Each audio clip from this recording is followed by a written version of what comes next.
Assalamualaikum warahmatullahi wabarakatuh. Anak-anakku yang saya cintai, yang saya banggakan, siswa-siswi kelas 7 SMP Sunan Giri. Gimana kabarnya anak-anak hari ini? Semuanya sehat ya? Ya, semuanya selalu diberi kesehatan. Itulah harapan kita, kita dan keluarga kita semuanya dalam lindungan Allah, dilindungi dari wabah. Ya anak-anak, di pertemuan kita pada hari ini adalah kita melanjutkan sedikit dari materi yang kemarin yang sudah saya sampaikan, yaitu mengenai menggambar flora, fauna, dan alam benda.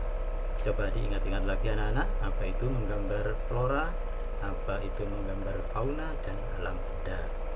Ya, saya kira anak-anak masih ingat apa itu flora, yaitu tanaman atau tumbuhan, fauna yaitu hewan, kemudian alam benda yang ada di sekitar kita, baik itu di rumah maupun di lingkungan sekitar. Ya, ya anak-anak, mari kita awali pertemuan hari ini dengan membaca Fatihah. Al-Fatihah. Terima kasih anak-anak, semoga pembelajaran pada hari ini bisa berjalan dengan lancar dan anak bisa menyerap ilmunya dan bisa memahami, kemudian anak-anak bisa mempraktekkannya. Ya anak-anak, kita lanjutkan dari materi yang kemarin, yaitu sekarang adalah komposisi.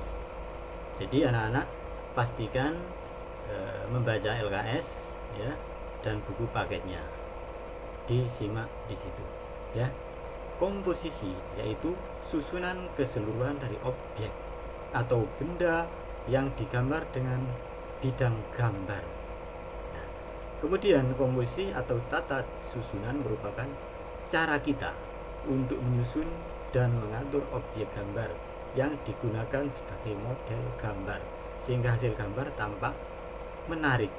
Nah, jadi di lembaran ya, baik itu di buku gambar ataupun di media-media gambar yang lain, itu di situ tersusun gambar atau objek benda dengan bidang gambar.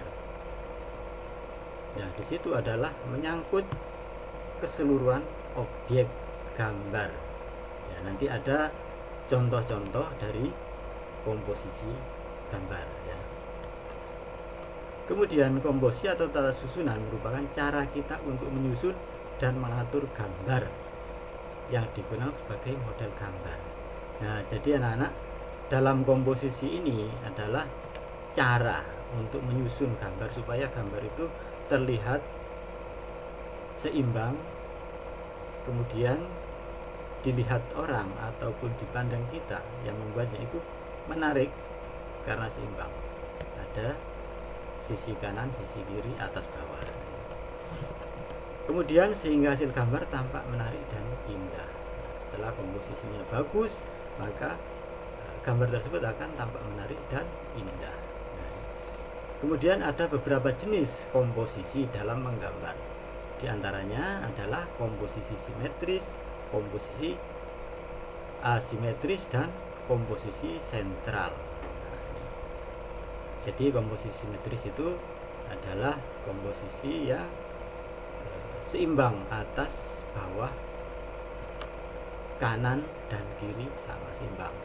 Kemudian asimetris adalah komposisi yang tidak seimbang. Nah, ini anak-anak contoh beberapa komposisi dalam menggambar. Komposisi simetris, benda atau model yang menjadi objek gambar diletakkan pada posisi seimbang ya. Saya ulang lagi, posisi seimbang antara sebelah kiri dan sebelah kanan. Komposisi simetris memiliki keseimbangan benda yang sama dalam bentuk dan ukurannya. Jadi ukurannya sama, atas, bawah, kiri, kanan sama. Kemudian setelah itu komposisi asimetris.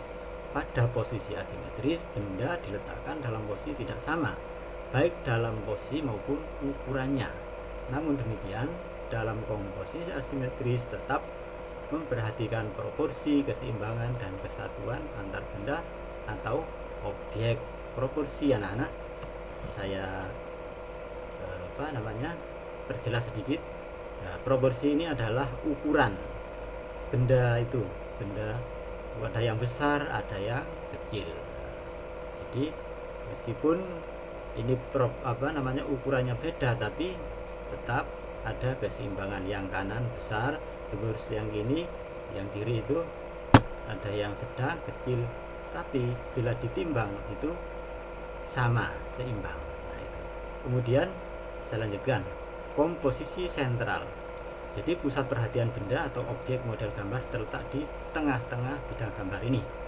Jadi di tengah-tengah ini ada objek yang besar, ini sebagai sentralnya. Kemudian ada di sini ya, lingkaran yang lebih kecil, atas bawah, kanan kiri.